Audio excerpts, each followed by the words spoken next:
Welcome back to the Scarlet Faithful podcast. I am your host, Aaron Breitman, on Thursday, June 15th.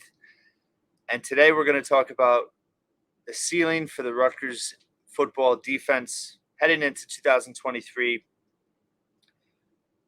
I think there's a lot of reasons to be encouraged.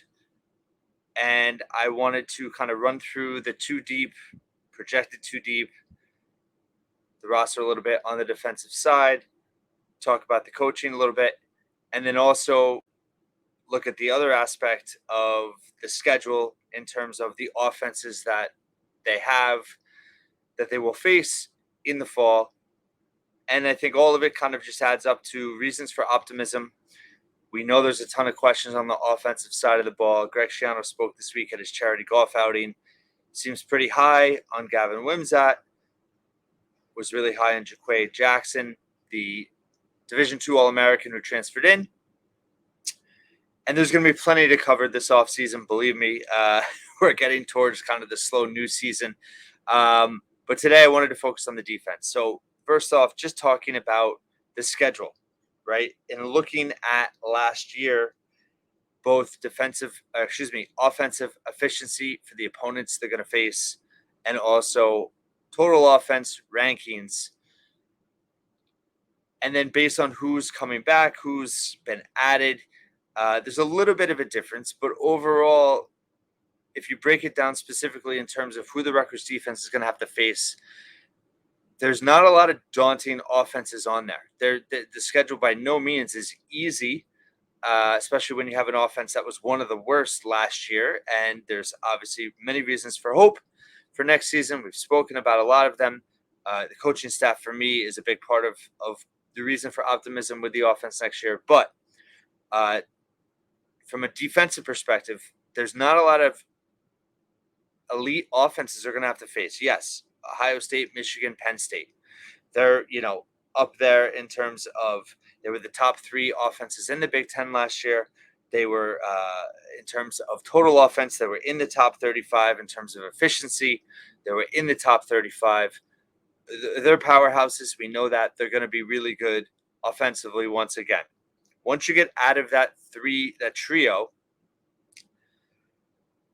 there's not a lot of great offenses Rutgers is set to face based on last year's projections and kind of where things are looking heading into this season. So the second tier I kind of put at is Maryland. Definitely, I don't think they're in that elite tier, but they're very good. We saw what they did to Rutgers defense at the last game of the season last year. They have Tua back as their quarterback. They're going to be really good. They have talent. They have speed. Again, for them, it's going to come down to injuries and kind of finishing the season strong, which they've struggled with. But their offense is going to be good. So that's the fourth kind of offense that, is going to be a challenge.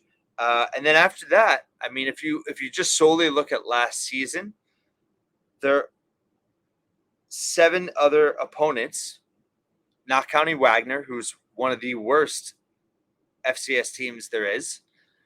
The other 7 FBS opponents all finished total offense 91st or worse last season. Now, of course, Rutgers was part of that group as well. But the one team out of that group that I have the most hope for and think they'll be much improved is Wisconsin. Obviously, they hired Luke Fickell. They hired Phil Longo as their offensive coordinator, a New Jersey name that Rutgers fans have kind of spoken about for a long time and kind of hoped would come to Rutgers at some point. Probably not at this stage in his career, but he's now at Wisconsin. They're going to have a completely different offense, much more up-tempo, air raid style that he's known for. So, it is just year one for Luke Fickell, but they're going to be better. And that offense is going to be a lot better. So they have a pretty good running attack as well. So I would say they're below Maryland. Maybe they're probably the 5th best offense. I'd say they're probably projected as the 5th best offense Rutgers will face. That's going to be in Wisconsin anyway. It's going to be a tough game. But then after that, you have Michigan State, who was 97th in total offense last year. Their efficiency was definitely better, but they've lost a ton. They've lost, in terms of Coleman, their wide receiver. Their starting quarterback, although there's some talk about he left because he wasn't going to start. but there's certainly some turnover on the Michigan State offense. And total offense, they were 97th last year. Rutgers hung with them. The defense, did not ironically have a great game against them when the offense was finally clicking. That was very frustrating last year. An underrated, frustrating moment was when they were at Michigan State and really had a chance to win that game. It was not the defense's best game at all. One of their worst. But I think, being at home this year, that is definitely a game that the defense can, I think, help Rutgers win in terms of being the better side, matching up against the Michigan State offense. And then after that, you're looking at Temple, Northwestern, Indiana, Virginia Tech, and Iowa, all 5 pretty bad offenses last year. Northwestern potentially could be better. They did add a transfer quarterback who's pretty good. And of course, I don't have his name in front of me right now, but I wrote about him earlier this offseason. But Northwestern could be better, but Temple, Indiana, Virginia Tech was 120th in total offense last year. Efficiency-wise, they were 106. So, we know about Iowa's struggles. So schedule-wise, playing in the Big Ten, having one Power 5 opponent on the non-conference schedule, not too bad. So certainly not daunting at all. And then just from a personnel standpoint, Rutgers has a lot back. Just in terms of starting at the defensive line, first of all, on the ends, right? You have Aaron Lewis, who I made a joke on Twitter recently. It was, I think, I forget who was it Athlon or Lindy's, had their top 25 players returning. It was 24/7 Sports, the national version, talking about the top 25 returning Big Ten players, and they did not mention Aaron Lewis. And I just said basically what a joke that was. So I think he's tremendous. He did get a lot of double teams, even triple teams at times at the end of last year. So he was, not as prolific at the end of the season, but at one point in the season, and I think in terms of returning, he's the number 2 most productive or most efficient defensive lineman back in college football this year. So he's got a truly high ceiling. Wesley Bailey was a really great story last year. He's back. Kenny Fletcher, going to be a sophomore. Really excited for him out of Delran. I think he's got a really high ceiling also. And he's someone that, I think is going to have a definitely step up this season. You have Jordan Thompson back for depth. Mo Toure, who, is he going to play linebacker? Is he going to play edge? He led Rutgers in sacks in 20 and 21. He's back and healthy. And then in the linebacker ranks, both Deion Jennings and Tyrene Powell back. Both had really good years last year. And then and I'm excited to see Powell's development. And then you have Moses Walker, the former 4-star linebacker who's healthy, missed last season, just like Toure with the torn ACL. He's going to be a factor for sure. So I think you're going to have more depth. I didn't even mention inside Keontae Hamilton and Mayan Hanatu along the defensive line. There's a lot of stability, a lot of experience, a lot of proven guys back in that front 7 for Rutgers. So that's really exciting. In addition, the safety, the defensive backs, you have Max Melton back, you have Robert Longerbeam back, you have Kassan Abraham back, and then you added Eric Rogers to transfer. So I think that's a pretty good group. They have to stay healthy. They've had injury issues in the past, but that's a really good group. And then safeties, obviously they've lost Christian Isian and Avery Young. Those are two Those are 2 big losses. But Desmond Igbinosin, who's shown flashes last year, he got hurt as well. And then Michael Flip Dixon, the transfer from Minnesota. You also have Shaquan Loyal and Elijah Mack, the Amonko brothers as well in the secondary. So there's depth. There's depth as with anything. Health is going to be a huge part of this. And I do think it's somewhat tied to the offense being serviceable and or as close to average as possible, especially early on in the season. We see it year after year. The defense just gets worn down. And I think the talent level on the 2 deep for the defense is is in really good shape. They obviously did suffer, really the two biggest losses on defense from last season were Izzy and Young, but you have pretty much your whole front seven back. You've added younger pieces that are going to be depth and higher level talent with, Kenny Fletcher and Moses Walker, I think having an impact. And then, you have a pretty solid secondary. They're just going to have to stay healthy. They're going to have to develop as a group, but the staff has options. They're going to be able to rotate guys in. It's really, can they get through that first month, right? Where you have Northwestern, Temple, Virginia Tech. Those are not three daunting offenses whatsoever. They're not high octane offenses. Those are offenses that the defense should be able to be physical with, and be able to really generate push up front. Tackling is going to have to be on point, but those aren't big play offenses. Then you have, you're at the big house against Michigan. That's going to be obviously a very tough game on both ends of the ball. But then you have Wagner. So those first 5 games, if the defense has a chance to really, maybe dominant is too strong a word, but they have a chance to impose their will. They have a chance to be very good early on in this season. And that's obviously going to have a major impact on whether Rutgers can go 4-1 in that stretch. And they kind of need to if they want to have bowl aspirations. So I think it's exciting, and then you have Indiana and Michigan State sprinkled in October. You do have Wisconsin as well, but Indiana and Michigan State are not going to overwhelm this defense. If they can be healthy, Rutgers can win those games on the defensive side. And I am kind of making an argument for Greg Schiano's philosophy on the offensive side, which is don't turn it over, don't make mistakes, ball control, time of possession. I mean, it does make sense because of who you're facing, of what you have on defense. I mean, Rutgers, listen, they're going to have to throw the ball. They're going to they now have Bowman as a tight end.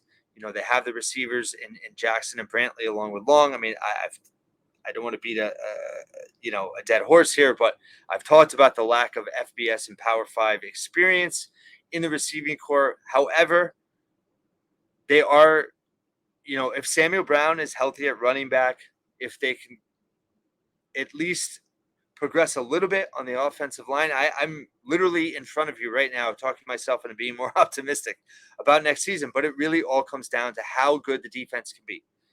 They were 7th in efficiency in the Big Ten last year. They were 8th in total offense. They were 13th in scoring, but they were, right in the middle of the pack, right on the fringe of that top half Big Ten defense. But they did get worn down in November, and they had some bad games. So can the defense, is there enough depth there? Can the offense improve enough for the defense to take a step forward and be a legitimate top half of the Big Ten defense next season? If they can, I think there's real hope that they can get to 6 wins. The offense is going to have to pull their weight. Can't expect miracles, but if they can be close to average and the defense can take a step forward and be a top half of the Big Ten defense, then this team, they can win 6 games. The last kind of positive I have about the defense is the coaching staff. There was no turnover with the defensive coaching staff this year or in the offseason from last season. I think that's huge. I really do. Joe Harris-Simiak is back as defensive coordinator. Marquise Watson obviously killing it on the recruiting trail in 2024. He's back in the defensive line. Corey Heatherman. You have Drew Lascari. And then just in terms of multiple secondary coaches, they've really focused on that. This is a really good coaching staff on the defensive side of the ball. And you have a lot of experience back. You have more depth. You have some young bucks that are looking to step up. It's a really good mix on the defensive side for Rutgers. I'm optimistic. I really am. And I think that, I didn't buy into the fact that they were, there was a lot of talk, especially early on, and you had to look at who they were playing, right?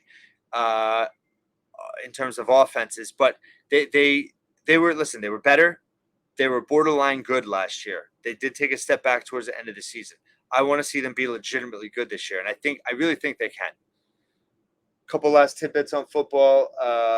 Great to see Greg Schiano, Eric LeGrand in the news again yesterday. Greg Schiano, along with his wife, donating $250,000 to the Hackensack Meridian Health Foundation and the hospital there in terms of spinal cord injuries, and Eric LeGrand getting it was the JFK Johnson Rehabilitation Institute, which is located at Hackensack Meridian JFK University Medical Center, and they donated money and had a room named in Eric LeGrand's honor. So that was amazing to see. And, I think that Eric LeGrand is such a great face of Rutgers as a whole, not just football, not just athletics, but Rutgers as a whole, for everything he's done uh, in the world and battling through his recovery. But also, his relationship with Greg Schiano, it is special. And I think it shows the human side of Schiano, which, strategically he doesn't always show.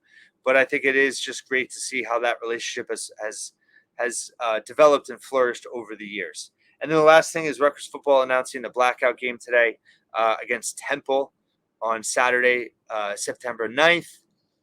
Love the blackout game. Interested to see what the uniforms look like this year. Temple, yeah, it's truly a meh kind of moment. I would be lying if I said differently. I get it. I think that probably Rutgers either knows or they're not sure if they're going to get a night game in the Big Ten at home later in the season. Temple was scheduled as a night game. I get that part of it. They've done it against a non-conference opponent in the past. Virginia Tech might have been better. It is Rosh Hashanah, which I understand is, obviously I celebrate Rosh Hashanah, and I know a lot of Rutgers fans do. So that's inconvenient. So I get it while they're doing it. It's just, I hope it fills the place. I hope the atmosphere is good. I'm already worried about opening game on a Sunday at noon on Labor Day weekend. Then you have this night game, blackout game against Temple. Then you have Virginia Tech, but that's on Rosh Hashanah. So, Rutgers football deserves and needs as many fans in SHI Stadium as possible next year. And the first three games, there's a lot of scheduling challenges there. But hopefully it is a tremendous atmosphere for a blackout game. Hopefully fans, don't get too disappointed. It's tailgating. Rutgers has done a tremendous job in improving the tailgating scene. But like I said, this team's got a ton of opportunity in September to take the season by the neck and really control it. And it all goes back to the defense. Follow all my coverage at thescarletfaithful.com. I have stuff on baseball today, women's basketball. We'll be back to cap the week on Friday, and I'll talk to you tomorrow.